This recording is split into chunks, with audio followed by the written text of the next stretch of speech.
New York ਦੇ Richmond ਹਿਲ ਸਥਿਤ ਗੁਰਦੁਆਰਾ ਸਿੱਖ cultural society ਵਿਖੇ ਸ਼ਹੀਦ ਭਾਈ ਸੁਖਦੇਵ ਸਿੰਘ ਸੁੱਖਾ, ਹਰਜਿੰਦਰ ਸਿੰਘ ਜਿੰਦਾ, ਭਾਈ ਜਸਵੰਤ ਸਿੰਘ ਖਾਲੜਾ ਅਤੇ ਮੌਜੂਦਾ ਸਿੱਖ ਸੰਘਰਸ਼ ਦੇ ਯੋਧਿਆਂ ਦੀ ਸ਼ਹਾਦਤ ਨੂੰ ਯਾਦ ਕਰਦਿਆਂ ਕੌਮੀ ਕਾਰ ਖਾਲਿਸਤਾਨ ਦੀ ਪ੍ਰਾਪਤੀ ਲਈ ਜੱਦੋਜਹਿਦ ਜਾਰੀ ਰੱਖਣ ਦੀ ਗੱਲ ਦੁਹਰਾਈ ਗਈ।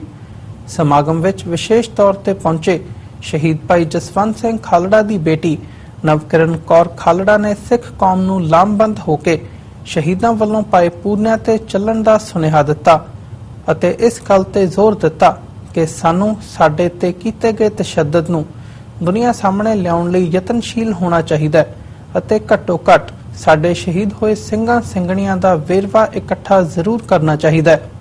ਇਸ ਲਈ ਮੈਂ ਇਹ ਸੰਗਤ ਨੂੰ ਅਪੀਲ ਕਰੂੰਗੀ ਕਿ ਅਸੀਂ ਠੀਕ ਹੈ ਕਿ ਅਸੀਂ ਬਰਸੀਆਂ ਮਨਾਉਣੀਆਂ ਨੇ, ਅਸੀਂ ਸ਼ਹੀਦਾਂ ਨੂੰ ਯਾਦ ਕਰਨਾ ਹੈ, ਪਰ ਸ਼ਹੀਦਾਂ ਦੀ ਅਸਲੀ ਸ਼ਰਧਾਂਜਲੀ ਕੀ ਹੈ?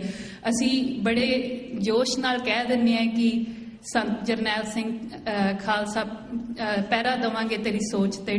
ਸੋ ਸੋਚ ਤੇ ਸ਼ਹੀਦਾਂ ਦੀ ਸੋਚ ਤੇ ਪਹਿਰਾ ਦੇਣ ਦਾ ਸਿਰਫ ਨਾਰੇ ਲਾਉਣ ਦੇ ਨਾਲ ਅਸੀਂ ਪਹਿਰੇ ਨਹੀਂ ਦੇ ਸਕਦੇ। ਸਾਨੂੰ ਜਿਹੜਾ ਹੈ ਉਹਨਾਂ ਦੀ ਸੋਚ ਸਮਝਣੀ ਪਏਗੀ। ਉਹਨਾਂ ਸ਼ਹੀਦਾਂ ਦੇ ਜੋ ਛੱਡੇ ਹੋਏ ਕੰਮ ਸੀ, ਜਿਹੜੇ ਉਹ ਵਿੱਢ ਕੇ ਗਏ ਸੀ ਸਾਡੇ ਲਈ ਕੰਮ, ਉਹਨਾਂ ਕੰਮਾਂ ਨੂੰ ਅੱਗੇ ਵਧਾਉਣ ਦੇ ਲਈ ਹੀ ਅਸੀਂ ਇੱਥੇ ਬੈਠੇ ਹਾਂ। ਠੀਕ ਹੈ ਕਿ ਸਾਡੇ ਕੋਲ ਸਿੱਧਾ ਜਿਹੜਾ ਉੱਥੋਂ ਦੀਆਂ ਗਰਾਊਂਡ ਰਿਐਲਿਟੀਜ਼ ਦੇ ਨਾਲ ਟੱਚ 'ਚ ਨਹੀਂ ਆ, ਪਰ ਡਾਇਸਪੋਰਾ ਦਾ ਸ਼ੁਰੂ ਤੋਂ ਹੀ ਜਿਹੜਾ ਉਹ ਰੋਲ ਪੰਜਾਬ ਦੇ ਵਿੱਚ ਸਿੱਖ ਸਟਰਗਲ ਦੇ ਵਿੱਚ ਹਮੇਸ਼ਾ ਤੋਂ ਹੀ ਰਿਹਾ, ਚਾਹੇ ਉਹ ਗਦਰੀ ਬਾਬੇ ਸਨ ਜਾਂ ਫਿਰ 1984 ਦੀ ਸਾਡੀ ਲਹਿਰ ਸੀ। ਸੋ ਮੈਂ ਇਹੀ ਕਹੂੰਗੀ ਕਿ ਅਸੀਂ ਆਪੋ ਆਪਣੀ ਜ਼ਿੰਮੇਵਾਰੀ ਪਹਿਚਾਣੀਏ। ਜਿਹੜੀਆਂ ਵੰਡੀਆਂ ਸਾਡੀ ਕੌਮ ਦੇ ਵਿੱਚ ਪੈ ਚੁੱਕੀਆਂ ਨੇ ਉਹਨਾਂ ਤੋਂ ਉੱਤੇ ਉੱਠ ਕੇ, ਕਿਉਂਕਿ ਸਾਡੇ ਜਿਹੜੇ ਮਸਲੇ ਨੇ ਉਹ ਬਹੁਤ ਵੱਡੇ ਨੇ, ਸਾਡਾ ਕੌਮੀ ਘਰ ਦਾ ਵੀ ਮਸਲਾ ਹੈ, ਪਰ ਅਸੀਂ ਹਰ ਮਸਲੇ ਦੇ ਵਿੱਚ ਇਨਵੋਲਵ ਨਾ ਹੋਈਏ ਜਿਹਦੇ ਵਿੱਚ ਅਸੀਂ ਜਾਣਦੇ ਹਾਂ ਕਿ ਅਸੀਂ ਕੁਝ ਦੇ ਸਕਦੇ ਹਾਂ, ਕੁਝ ਕੰਮ ਕਰ ਸਕਦੇ ਹਾਂ, ਓਨਾ ਹੀ ਬੀੜਾ ਚੁੱਕ ਲਈਏ। ਜੇ ਮੈਂ ਕਹਿੰਦੀ ਹਾਂ ਕਿ ਮੈਂ ਜਸਵੰਤ ਸਿੰਘ ਖਾਲੜਾ ਦੀ ਬੇਟੀ ਹਾਂ ਤਾਂ ਮੈਂ ਬੜੀ ਹੀ ਓਨੈਸਟੀ ਨਾਲ ਸੰਗਤ ਨੂੰ ਕਹਿੰਦੀ ਹਾਂ ਕਿ ਅਸੀਂ ਹਿਊਮਨ ਰਾਈਟਸ ਦੀ ਗੱਲ ਕਰਨ ਵਾਲੇ ਪਰਿਵਾਰ ਹਾਂ, ਅਸੀਂ ਸ਼ਹੀਦ ਪਰਿਵਾਰਾਂ ਦੇ ਨਾਲ ਖੜੇ ਹਾਂ, ਅਸੀਂ ਓਨਾ ਹੀ ਬੀੜਾ ਚੱਕਿਆ ਹੈ ਤੇ ਅਸੀਂ ਉਸ ਕੰਮ ਦੇ ਲਈ ਹਮੇਸ਼ਾ ਖੜੇ ਰਵਾਂਗੇ। ਉਹਨਾਂ ਸ਼ਹੀਦ ਪਰਿਵਾਰਾਂ ਦੇ ਲਈ, ਉਹਨਾਂ ਕੇਸਾਂ ਦੇ ਲਈ, ਜਿੱਥੇ ਦੁਨੀਆ ਤੇ ਉਹਨਾਂ ਪਰਿਵਾਰਾਂ ਦੇ ਲਈ ਆਵਾਜ਼ ਚੁੱਕਣ ਦੀ ਲੋੜ ਪਊਗੀ, ਅਸੀਂ ਉੱਥੇ ਜਾਵਾਂਗੇ। ਮੁੱਖ ਬੁਲਾਰੇ ਦੇ ਤੌਰ ਤੇ ਪਹੁੰਚੇ ਡਾਕਟਰ ਅਮਰਜੀਤ ਸਿੰਘ ਨੇ ਕੌਮ ਨੂੰ ਵੰਗਾਰਦਿਆਂ ਕਿਹਾ ਕਿ ਅੱਜ ਅਸੀਂ ਕਿਉਂ ਗਫਲਤ ਦੀ ਨੀਂਦ ਸੁੱਤੇ ਹਾਂ ਅਤੇ ਦੁਸ਼ਮਣ ਸਾਡੀਆਂ ਜੜ੍ਹਾਂ ਵੱਢ ਰਿਹਾ ਹੈ। ਉਹਨਾਂ ਕਿਹਾ ਕਿ ਅੱਜ ਸਾਨੂੰ ਲੋੜ ਹੈ ਕਿ ਅਸੀਂ ਇਕਮੁੱਠ ਹੋ ਕੇ ਆਪਣੇ ਹੱਕਾਂ ਲਈ ਲੜੀਏ। ਪਰ ਆਪਣੇ ਹੋਮਲੈਂਡ ਵੱਲ ਨਜ਼ਰ ਮਾਰੋ। ਅੱਜ ਸਾਡੇ ਇਸ਼ਟ ਗੁਰੂ ਗ੍ਰੰਥ ਸਾਹਿਬ ਬੇਅਦਬ ਹੋ ਰਹੇ ਨੇ। ਅੱਜ ਸਾਡੀ ਧਰਤੀ ਤੇ ਕੀ ਵਾਪਰ ਰਿਹਾ?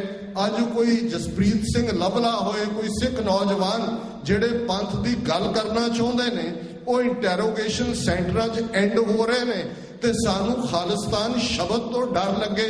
ਅਸੀਂ ਉਸ ਦੇ ਲਈ ਕੁਝ ਕਰਨ ਨੂੰ ਤਿਆਰ ਨਾ ਹੋਈਏ, ਸਿਵਾਏ ਟੁਚਰਾਂ ਡਾਉਣ ਦੇ, ਨੈਗੇਸ਼ਨ ਕਰਨ ਦੇ, ਨੈਗੇਟਿਵ ਕਮੈਂਟ ਕਰਨ ਦੇ, ਹੋਰ ਸਾਡੇ ਪੱਲੇ ਕੁਝ ਨਾ ਹੋਏ। ਅਸੀਂ ਵੀ ਜਾ ਕੇ 10ਵੇਂ ਪਾਤਸ਼ਾਹ ਨੂੰ ਆਪਣਾ ਮੂੰਹ ਦਿਖਾਣੇ। ਇਸ ਗੱਲ ਦਾ ਧਿਆਨ ਰਹੇ। ਇੱਕ ਦਿਨ ਅਸੀਂ ਸਭ ਨੇ ਮਾਤਾ ਸਾਹਿਬ ਕੌਰ ਨੂੰ ਫੇਸ ਕਰਨਾ, ਗੁਰੂ ਕਲਗੀਧਰ ਪਾਤਸ਼ਾਹ ਨੂੰ ਫੇਸ ਕਰਨਾ, ਜਿਸ ਦੇ ਅਸੀਂ ਪੁੱਤਰ ਪੁੱਤਰੀਆਂ। ਇਹ ਪੁੱਛਿਆ ਜਾਏਗਾ ਕਿ ਭਾਈ ਤੁਹਾਡੇ ਨਾਂ ਨਾਲ ਵੀ ਸਿੰਘ ਕੌਰ ਲੱਗਾ ਸੀ, ਤੁਸੀਂ ਵੀ ਅਰਦਾਸ ਦੇ ਵਿੱਚ ਜਿਨ੍ਹਾਂ ਸਿੰਘਾਂ ਸਿੰਘਣੀਆਂ ਨੇ ਧਰਮ ਹੇਤ ਸੀਸ ਦਿੱਤੇ, ਬੰਦ ਕਟਾਏ, ਖੋਪਰੀਆਂ ਲੋਹਾਈਆਂ, ਚਰਖੀਆਂ ਤੇ ਚੜੇ, ਆਰਿਆਂ ਨਾਲ ਚਿਰਾਏ ਗਏ, ਗੁਰਦੁਆਰਿਆਂ ਦੀ ਸੇਵਾ ਲਈ ਕੁਰਬਾਨੀਆਂ ਕੀਤੀਆਂ, ਧਰਮ ਨਹੀਂ ਹਾਰਿਆ, ਸਿੱਖੀ ਕੇਸਾਂ ਸਵਾਸਾਂ ਨਾਲ ਨਿਭਾਈ, ਤਿਨਾਂ ਦੀ ਕਮਾਈ ਦਾ ਧਿਆਨ ਧਰ ਕੇ ਖਾਲਸਾ ਜੀ ਬੋਲੋ ਜੀ ਵਾਹਿਗੁਰੂ। ਤੁਹਾਡੇ ਲਈ ਵੀ ਉਹੀ ਅਰਦਾਸ। ਤੁਸੀਂ ਆਪਣੇ ਫਰਜ਼ਾਂ ਤੋਂ ਗਾਫਲ ਕਿਉਂ?